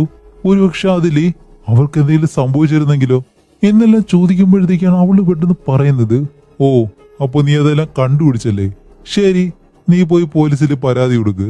സ്വന്തം അമ്മ തന്നെ മക്കൾക്ക് ഡ്രഗ്സ് കൊടുത്തെന്ന് പറഞ്ഞു കഴിഞ്ഞാല് ആരെങ്കിലും അത് വിശ്വസിക്കോ? അതാരും വിശ്വസിക്കാൻ പോകുന്നില്ല എന്നെല്ലാം അഹങ്കാരത്തോടെ ഇങ്ങനെ പറയുമ്പോഴത്തേക്കാണ് ഹീറോ പറയുന്നത്, നീ ഇതുപോലെ എല്ലാം പറയുമെന്ന് എനിക്ക് നല്ലതുപോലെ തന്നെ അറിയാം. അതുകൊണ്ട് തന്നെ വരുന്ന വഴിക്ക് ഞാനൊരു ഡോക്ടറെ കണ്ടിട്ടാണ് വന്നിട്ടുള്ളത്. നീ കൊടുത്ത ആ ഒരു ഡ്രഗ്സ് ഇല്ലേ, അത് അടുത്ത 48 മണിക്കൂറും അവരുടെ ശരീരത്തിലുണ്ടാവും. അത് ചെക്ക് ചെയ്യാൻ വേണ്ടിയിട്ട് അവരുടെ മുടി മാത്രം മതി. അവർക്ക് ഡ്രഗ് കൊടുത്തിട്ടുണ്ടോ ഇല്ലയെന്ന് നല്ലതുപോലെ തന്നെ അറിയാൻ കഴിയും. ഓക്കെ, ഇപ്പൊ മനസ്സിലായോ? ഇനിയും നിനക്ക് കുട്ടികളെ കൊണ്ടുപോകണമെന്നുണ്ടെങ്കിൽ കൊണ്ടുപോയിക്കോ, ഞാൻ ഇവിടെ നിന്ന് കംപ്ലൈന്റ് ചെയ്യും. അവിടെ നീ എയർപോർട്ടിൽ ഇറങ്ങുന്നതിന് മുന്നേ തന്നെ കുട്ടികളെ പരിശോധിച്ച് അത് കൺഫേം ആക്കി കഴിഞ്ഞാൽ പിന്നെ ജീവിതകാലം മുഴുവൻ നീ ജയിലിൽ കിടക്കേണ്ടി വരും. പിന്നീട് ഒരിക്കലും നിനക്ക് കുട്ടികളെ കിട്ടത്തില്ല, കുട്ടികളെ എനിക്ക് തരും, അത് മതിയോ എന്നിങ്ങനെ ചോദിക്കുന്നതും ഹീറോയിൻ ഇപ്പോ ഒന്നും മിണ്ടാൻ കഴിയുന്നില്ല. എന്നിട്ട് ഹീറോ പറയും, ഓക്കെ, ഇത്രയും കാര്യം പെർഫെക്റ്റ് ആയിട്ട് ചെയ്തിട്ട് അവസാനം ആ ഒരു പണത്തിന് വേണ്ടി നീ എന്നെ നിക്കോളസിന്റെ അടുത്തേക്ക് തന്നെ പറഞ്ഞയച്ചല്ലോ. അവൻ പറഞ്ഞ ആ ഒരു ജോലി ചെയ്ത് തീർക്കുമ്പോ തന്നെ എന്റെ ജീവന്റെ പകുതിയും പോയിരുന്നു. അപ്പൊ എനിക്ക് എന്ത് സംഭവിച്ചാലും നിനക്ക് കുഴപ്പമില്ല ഇല്ലേ എന്നെല്ലാം പറഞ്ഞ അവളെ ഇങ്ങനെ വഴക്ക് പറയുമ്പോഴത്തേക്കും അവള് പറയും, ദേ നീ പറയുന്ന അത്രയും മോശക്കാരിയായിട്ടുള്ള ഒരാളല്ല ഞാൻ, എനിക്ക് കുട്ടികളെ വേണം. അതിനു വേണ്ടിയിട്ടാണ് നിക്കോളസിന്റെ അടുത്തേക്ക് അയച്ചിട്ട് അവൻ എന്തായാലും നിനക്ക് തരാൻ പോകുന്ന പണം ഇല്ലീഗലായിട്ടുള്ള ഒരു പണമായിരിക്കുമല്ലോ, അത് വെച്ച് നിന്നെ ബ്ലാക്ക് മെയിൽ ചെയ്ത് കുട്ടികളെ കൊണ്ടുപോകാന്ന് മാത്രമേ ഞാൻ വിചാരിച്ചിട്ടുള്ളൂ. പക്ഷെ അവൻ ഇങ്ങനെ റിസ്ക് ആയിട്ടുള്ള ഒരു ജോലി തരും, അത് നീ ചെയ്യാൻ പോകുന്നെന്നും ഞാൻ ഒരിക്കലും വിചാരിച്ചിട്ടില്ല. അത് യാദൃച്ഛികമായിട്ട് നടന്നതാണ് എന്നെല്ലാം അവളുടെ വശത്തുള്ള ആ ഒരു കാര്യങ്ങൾ പറയുമ്പോഴത്തേക്കും അതെല്ലാം ഓക്കെ തന്നെയാണ്. പക്ഷേ കുട്ടികളെ കൊണ്ടുപോകാൻ വേണ്ടിയിട്ട് അവർക്ക് ഡ്രഗ്സ് കൊടുത്തല്ലോ, അത് തന്നെ ഏറ്റവും വലിയ തെറ്റാണ്. അതുകൊണ്ട് കുട്ടികളെ എന്തായാലും ഞാൻ കൊണ്ടുപോകാണ്, നിന്റെ കൂടെ വിട്ടു കഴിഞ്ഞാൽ ശരിയാവത്തില്ല, അതുകൊണ്ട് നീ തന്നെ ഒറ്റയ്ക്ക് പോയിക്കോ എന്നും പറഞ്ഞ് ഹീറോ കുട്ടികളെയും വിളിച്ച് ഇങ്ങനെ പോകുമ്പോഴത്തേക്കാണ് ഹീറോയും പുറകെ നിന്ന് വിളിച്ചിട്ട്, ഇതുപോലെ നീ ബോട്ടിൽ പോകുന്ന സമയത്ത് നിനക്ക് ഞാൻ ഒരു കിസ് തന്നില്ലേ, അതൊരിക്കലും കള്ളമല്ല, നിനക്കൊരു കുഴപ്പവും വരാതെ നീ തിരിച്ചു വരണമെന്ന് തന്നെയാണ് ഞാൻ ആഗ്രഹിച്ചത്. അത്രയും ഫീൽ ചെയ്തിട്ടാണ് ആ ഒരു സ്നേഹം മാത്രം കള്ളമല്ല എന്നെല്ലാം പറയുമ്പോഴത്തേക്കും അതെല്ലാം കേട്ട് ഹീറോ തന്റെ കുട്ടികളെ വിളിച്ച് തിരിച്ച് വീട്ടിലേക്ക് തന്നെ വരികയാണ്. അങ്ങനെ തിരിച്ച് ഈ വീടിന്റെ മുറ്റത്തേക്ക് വരുമ്പോഴത്തേക്കാണ് ഇതിനു മുന്നേ ആ ഒരു പണം കടം കൊടുത്തല്ലോ ആ ഒരുത്തൻ ഇപ്പൊ അവിടെ നിൽക്കുന്നു. അതുമല്ല സ്റ്റാർട്ടിങ്ങിലാണെങ്കിൽ അവനോട് വിളിച്ച് ചോദിക്കുകയും ചെയ്തു, ഇതുപോലെ ഞാൻ പണം തരാത്തത് കൊണ്ട് കുട്ടികളെ എന്തിനാ തട്ടിക്കൊണ്ടുപോയത്, കുട്ടികളെത്താ, അങ്ങനെയാണെങ്കിൽ ഞാൻ എന്റെ വീട് തന്നെ എഴുതിത്തരാം എന്നെല്ലാം അവനിങ്ങനെ വോയിസ് മെസ്സേജ് അയച്ചിരുന്നല്ലോ. അതിപ്പോ കേട്ടിട്ട് അവൻ തിരിച്ചു വിളിക്കുകയാണ്. എന്നിട്ടാണ് പറയുന്നത്, എന്ത്, ഞാൻ കുട്ടികളെ കടത്തിയെന്നു? ഹേയ്, ഇതുപോലെയുള്ള കാര്യത്തിന് ഈ കുട്ടികളുടെ മേളിലൊന്നും ഞങ്ങൾ കൈവയ്ക്കത്തില്ല, എന്നിട്ടിപ്പോ കുറ്റം മുഴുവൻ എനിക്കോ എന്ന് പറയുമ്പോഴത്തേക്ക് ഹീറോ പറയും, ഏയ് ഇല്ലില്ല, ചെറിയൊരു മിസ്റ്റേക്ക് പറ്റിപ്പോയതാണ്. അതൊക്കെ പോട്ടെ, എന്തായാലും നിങ്ങൾക്ക് തരാനുള്ള പണം എന്റെ കയ്യിലുണ്ട്, അത് നാളെ വന്ന് വാങ്ങിയിട്ട് പോ എന്നും പറഞ്ഞ് ഹീറോ കുട്ടികളായിട്ട് നേരെ വീടിനകത്തേക്ക് പോകുന്നതും കുട്ടികളാണെങ്കിൽ നല്ല ഹാപ്പി ആയിട്ട് വീടിനകത്ത് ഇങ്ങനെ ഓടി നടക്കുകയാണ്. അങ്ങനെ വീടിനകത്തേക്ക് വന്ന നമ്മുടെ ഹീറോ ആണെങ്കിലും അവിടെ ഒട്ടിച്ചു വെച്ചിരിക്കുന്ന ഒരു ഫോട്ടോ, ഇവരുടെ ഫാമിലി ഫോട്ടോ എടുത്ത് അങ്ങനെ നോക്കുമ്പോഴത്തേക്കാണ് വീടിന്റെ വെളിയില് ഹീറോയിനെ പോലെ തന്നെ ഒരു രൂപ ഇങ്ങനെ വന്ന് നിൽക്കുന്നു. അതോടെ ഈ ഒരു മൂവി ഇവിടെ വെച്ച് അവസാനിക്കുകയാണ്. പക്ഷെ ഇവിടെ എന്താണ് സംഭവിക്കുന്നത് വെച്ചാല്, ഒരുപക്ഷെ ഹീറോയുടെ നല്ലതുപോലെ തന്നെ ജീവിക്കാൻ വേണ്ടി എല്ലാം മറന്ന് തിരിച്ചു വരുന്നതായിരിക്കാം. ഇല്ലാന്നുണ്ടെങ്കിൽ എന്ത് തന്നെ ആയാലും കുട്ടികളെ വിട്ട് പോകാനായിട്ട് അവള് തയ്യാറല്ല, കുട്ടികളെ കൊണ്ടേ പോകത്തുള്ളൂ എന്നുള്ള രീതിയിൽ അടുത്ത പ്രശ്നം ഉണ്ടാക്കാനായിട്ട് വന്നതായിരിക്കാം. ഇതിലെന്തായാലും ശരി ആരുടെ പക്ഷത്താണോ അവർക്ക് കുട്ടികളെ കിട്ടും എന്നും കാണിച്ചുകൊണ്ട് ഈ ഒരു മൂവിയും ഇവിടെ വെച്ച് അവസാനിക്കുന്നു. അപ്പൊ എങ്ങനെയുണ്ടായിരുന്നു, ഇൻട്രസ്റ്റിംഗ് ആയിട്ടൊരു മൂവി ആയിട്ട് നിങ്ങൾക്ക് തോന്നിയിട്ടുണ്ടെങ്കിൽ നിങ്ങളുടെ അഭിപ്രായം എന്തായാലും തീർച്ചയായിട്ടും കമന്റ് ചെയ്യുക. അപ്പോൾ ഇതുപോലെ ഇൻട്രസ്റ്റിംഗ് ആയിട്ടുള്ള മറ്റൊരു മൂവി ആയിട്ട് ഉടനെ തന്നെ വരാം. അതുവരേക്കും ബൈ.